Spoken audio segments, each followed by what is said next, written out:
हमने क्या करना है कि जो अवतल दर्पण है, ये अवतल दर्पण के द्वारा क्या करना है, दर्पण सूत्र को निकालना है। ठीक है, दर्पण सूत्र कितना होता है, 1/f बराबर 1/v प्लस 1/u होता है। ठीक है, दर्पण सूत्र निकालने के लिए हम लोग को क्या करना पड़ेगा, ये जो डायग्राम से पहले बनाना पड़ेगा। ठीक है, इसमें ये क्या है, ए बी क्या आपका ये है वस्तु है, और इस वस्तु का जो प्रतिबिंब बनना है यहाँ पर बनना है, छोटा सा प्रतिबिंब है ए डैश और बी डैश के इसका प्रतिबिंब है, और ये जो उल्टा बनेगा इसकी जो हमारी प्रॉपर्टी है उसमें हमने देख रखा है कि कैसे ये होता है। ठीक, और हमको पता है यहाँ पर वक्रता केंद्र है, तो वक्रता केंद्र से यहाँ तक की जो दूरी है इसको वक्रता त्रिज्या बोलते हैं, और इसको आर से दिखाते हैं, यहाँ से तक के यहाँ से यहाँ पोल तक की ध्रुव के तक की जो दूरी है वो आर है, और उसके बाद ये प्रतिबिंब की जो दूरी है उसको बोलेंगे आपका यहाँ से यहाँ तक की जो दूरी है इसको v बोलते हैं। और सभी अगर तुम्हारे बाएं साइड अगर ये चीज होंगे तो इनका सबका साइन क्या है, नेगेटिव होता है। ठीक है, ऋणात्मक होता है, और ऋण अभी हमको लेने की जरूरत नहीं है, डेरिवेशन में हमको लेने की जरूरत नहीं है,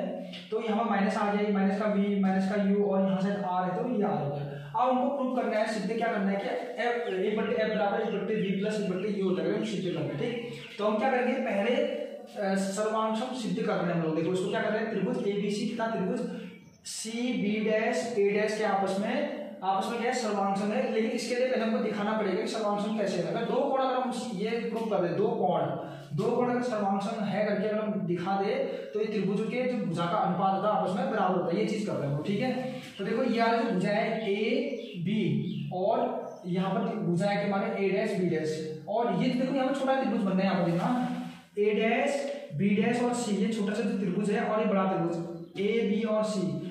इसमें जो ये वाले जो कोण है वो क्या है, एकांतर कोण है, और ए बी जो है आपका ये क्या है, समकोण, ये समकोण है और ये भी समकोण है, तो समकोण हो गया, और एकांतर कोण होने की वजह से ये कोण आपस में क्या हो गया, सर्वांशम हो गया। अब जब ये कोण सर्वांशम है तो क्या होगा कि हम कह सकते हैं यहाँ से कि जो इनकी भुजा का अनुपात है, तो इनकी भुजाई वाले भुजाई लंब वाला हो गया, और इसका भी जो लंब हो गया, और जो आधार हो गया इसका आधार का जो अनुपात है वो आपस में समान होगा। तो यहाँ पर मैंने सर्वांशम सिद्ध कर रखा है, पूरा सर्वांशम सिद्ध कर दिया है। तो यहाँ देखो भुजा का अनुपात है, ए बी डैश बराबर ए सी बी डैश, ये जो भुजा का अनुपात है, बड़े कोण का भुजा का अनुपात बटे छोटे कोण का भुजा का अनुपात आपस में हमने क्या कर दिया, बराबर है। उसी छोटे वाले कोण पे ऐसे कर दिया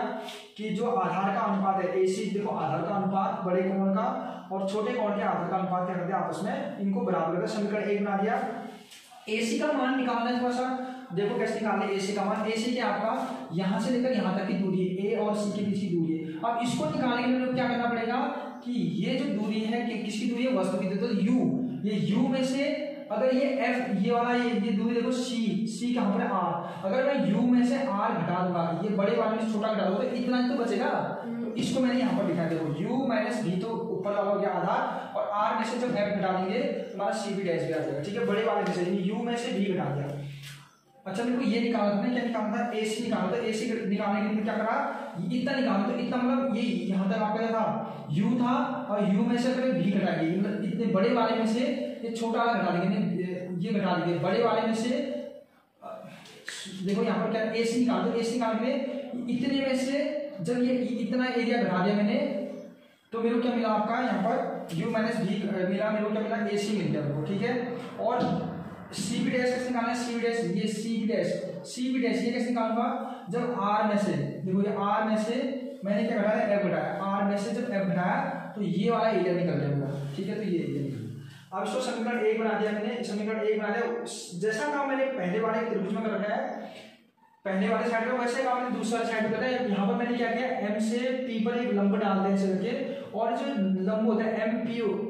कुछ भी बिंदु मान लो, लेकिन ये किसके बराबर है, लगभग P के बराबर है, इसलिए इसको यहाँ पर P मेंशन कर रखा है, P लिखा है। ठीक है, अब एक त्रिभुज बन गया, देखो M F और P डैश, एक त्रिभुज ये बन गया और एक छोटा त्रिभुज ये है, तो इन दोनों त्रिभुज को सर्वांशम वैसे ही प्रूव कर रखा है जैसे मैंने पहले कर रखा है। जैसे ये सर्वांशम सिद्ध होगी तो इनकी भुजा का अनुपात भी क्या होगा, आपस में बराबर होगा। तो यहाँ पर MP बट्टे AB डैश बराबर PF बट्टे B डैश बराबर ऐसे लिख दिया। ठीक, अब देखो जो इनका मान रखना हो, देखो यहाँ पर PF कैसे आएगा, P यानी ये ध्रुव से यहाँ तक की दूरी क्या होगी, F होती है, तो इसको F लिख दिया। उसके बाद A डैश और B कहाँ पर है, A डैश B कहाँ पर है, ये हाँ A डैश और B। अच्छा, इस A डैश B का मान निकालना है मेरे को, तो कैसे निकालूंगा, ये निकलेगा आपका v में से f घटा के, तो v कहाँ पर है, ये v आ गया, यहाँ तक की दूरी v और इसमें से ये f घटा दो, ये वाला ये दूरी निकल जाएगी, ठीक है। तो यहाँ क्या आएगा, v माइनस f आ जाएगा, a डैश b, हाँ a डैश b ना, यहाँ पर मेरे को कंफ्यूज लग रहा है कुछ,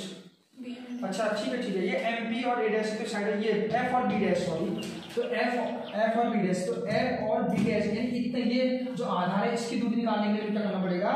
v में से f को घटा के, तो v में से जब f घटेगा तो ये बचेगा, तो ये आपका यहाँ तक हो गया। तो इसको जब सॉल्व किया, अच्छा मैं एक काम और करूंगा, जो mp है वो आपकी क्या है, पैरेलल है, समांतर होने के कारण ये जितना ये दूरी होगी उतनी दूरी आपकी ab होगी, तो मैं mp को ab के इक्वल लिख सकता हूँ, ठीक है।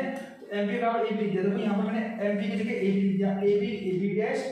a डैश b डैश बराबर f बट्टे यहाँ पर क्या लिखा है मैंने, v माइनस f। अब ये समीकरण 2 हो गया। अब देखो समीकरण 2 और 1 को देखो, यहाँ ये भी बराबर है, ये भी बराबर, जब ये दोनों आपस में बराबर तो ऑब्वियसली ये भी और ये भी क्या होंगे, आपस में बराबर होंगे, तो समीकरण 1 तथा 2 आपस में बराबर है, तो मैंने आप यहाँ बराबर कर दिया, ठीक है। अब इसको आगे सॉल्व करेंगे, ठीक। अभी जानते हैं, हम जानते हैं r बराबर 2f होता है, ठीक है। तो r बराबर 2f, तो u माइनस f बटे r के लिए लिखेंगे 2f minus f is equal to f बटे v माइनस f। ध्यान से क्योंकि दोबारा दिक्कत रहेगा, u दोबारा सुन जाएगा, 2f में से f गया, f बराबर f बटे v माइनस f, ठीक है। हमें क्या करना है, आपको हमें अब क्या करना है, देखो कुछ 2f में से अब मेरे को क्या करना है, इसका ये क्रॉस मल्टीप्लाई कर देते, इधर गुणा कर दें, तो पहले इसका इस यहाँ रखूंगा तो u v, फिर इसका इस यहाँ तो माइनस का u f,